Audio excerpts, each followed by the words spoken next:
இரு நான் வரேன் நானு. இந்த சீக்கிரமா வந்துடுறேன். வெயிட் பண்ணு. தம்பி சாப்பிட்டு போப்பா. எனக்கு தெரியும். நீ உன் வேலையை பாரு. ஹலோ பேபி, நான் வந்துட்டேன்டி. உனக்கு வரதுக்கு இவ்வளோ நேரமா? எங்கள் அம்மா தொல்லை தாங்க முடியலடி. அதனால தாண்டி இவ்வளோ லேட் ஆச்சு.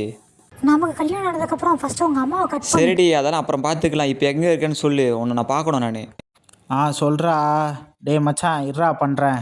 டேய் நான் தாண்டாச்சு உனக்கு ஃபோன் பண்ண அட்டன் பண்ணுறதில்ல, மெசேஜ் பண்ண ரிப்ளை பண்ணுறதில்ல, வீட்டுக்கு போனால் ஆள் இருக்க மாட்டேன். உங்கள் அம்மா ஃபோன் பண்ணி என்ன சாவடிச்சிட்டு இருக்காங்க டெய்லியும். நான் தாண்டாச்சு உனக்கு யாருக்கு தானே சுற்றிட்டு இருக்க. டேய் அது எனக்கு தெரியும். நீ வேலையை பார்த்துட்டு போடா.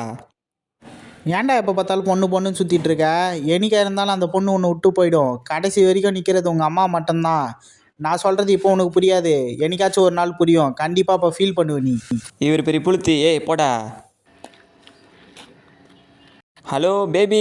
என்ன பேபி, ரொம்ப நேரமாக ஃபோனே பண்ணல. நம்ம பிரேக்கப் பண்ணிக்கலாம். எங்கள் வீட்டில் மாப்பிள்ளை பார்க்க ஆரம்பிச்சிட்டாங்க. இனிமேல் கால் மெசேஜ் எதுவுமே பண்ணாத. Let's breakup. பேபி என்ன பேபி இப்படி சொல்கிற? நீ தானே கடைசி வரைக்கும் என் கூட இருப்பேன்னு சொன்னேன். இப்போ பாதியில் விட்டு போனால் நான் என்னடி பண்ணுவேன்? இனிமே என் லைஃப்பில் வராத. என்னை விட்டுரு.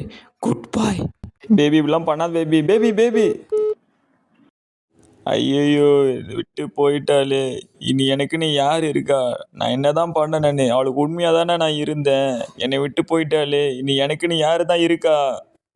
கடவுளே, நான் என்ன துரோகம் பண்ணேன் அவளுக்கு? நான் உண்மையாக தானே இருந்தேன். நான் அவளுக்கு நல்லா தானே நான் செஞ்சேன். நான் கடைசி வரைக்கும் கூட இருப்பேன்னு நினச்சேன். இப்போ என்னை விட்டுட்டு போயிட்டாலே. எனக்கு வாழவே பிடிக்கல. நான் சாக போகிறேன். நான் இதுக்கப்புறம் வாழவே வேணாம். எனக்கு செத்து போயிடுறேன் நான்.